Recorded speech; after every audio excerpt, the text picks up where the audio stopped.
Hey guys, welcome to Rosie's Recipes. இன்னைக்கு நான் ஒரு சிம்பிளான ஃபிஷ் கறி எப்படி பண்ணலாம் அப்படிங்கறத ஷேர் பண்றேன். இது வந்து நான் பண்ற ஃபிஷ் கறி அந்த ரெசிபி தான்.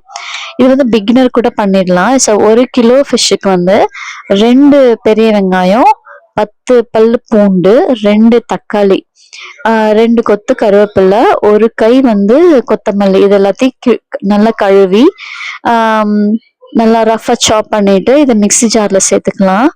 இதை வந்து நல்லா ஃபைனா பேஸ்ட் பண்ணி எடுத்துக்கலாம். இது வந்து ஒரு ஓரமா வச்சுக்கலாம். பேஸ்ட் பண்ணதுக்கு அதுக்கப்புறம் வந்து புளி இருக்கு இல்லையா, அந்த குழம்புக்கு தேவையான புளியை வந்து ஊற வச்சு வச்சிருக்கேன்.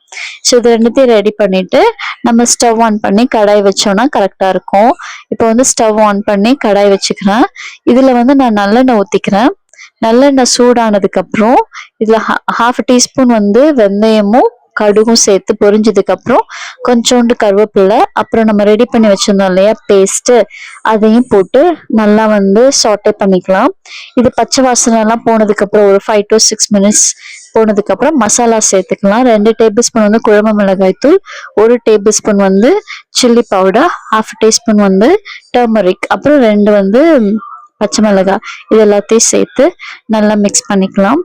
இது கொஞ்சம் சாட்டே ஆனதுக்கு அப்புறம் நம்ம கரைச்சி வச்சிருக்கோம் இல்லையா புளி, அந்த புளி தண்ணியையும் இதுல ஊத்திட்டு மிக்ஸ் பண்ணிக்கலாம்.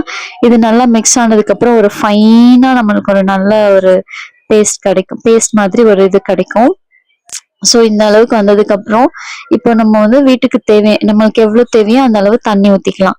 தண்ணி ஊத்திட்டு இந்த குழம்புக்கு தேவையான அளவு உப்பையும் போட்டு நல்லா மிக்ஸ் பண்ணிக்கலாம். மிக்ஸ் பண்ணிட்டு என்ன பண்ணலாம்னா கொதிக்க விடணும். இவ்வளவு தூரம் வந்து சிம்லயே தான் குக் பண்ணணும். இப்போ வந்து ஃப்ளேமை ஹை பண்ணிட்டு கொதிக்க விடலாம். இந்த மாதிரி நல்லா கொதிச்சதுக்கு அப்புறம் நம்ம கிளீன் பண்ணி வச்சிருக்க ஃபிஷ்ஷை வந்து இதுல போட்டுடலாம்.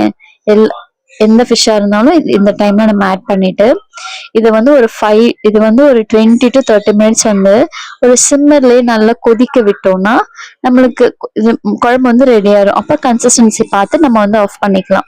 எனக்கு இந்த கன்சிஸ்டன்சி போதும். ஸோ நான் வந்து இப்போ வந்து ஸ்டவ் வந்து ஆஃப் பண்ணிக்க போறேன். அதுக்கு முன்னாடி கொத்தமல்லியும் கருவேப்பிலையும் தூவி நான் வந்து இதை வந்து குழம்பு வந்து ரெடி பண்ணிட்டேன். இது வந்து very very simple, beginner friendly, நல்ல டேஸ்டியா இருக்கும். You too try guys. Thank you so much for watching this channel. Do subscribe. Thank you.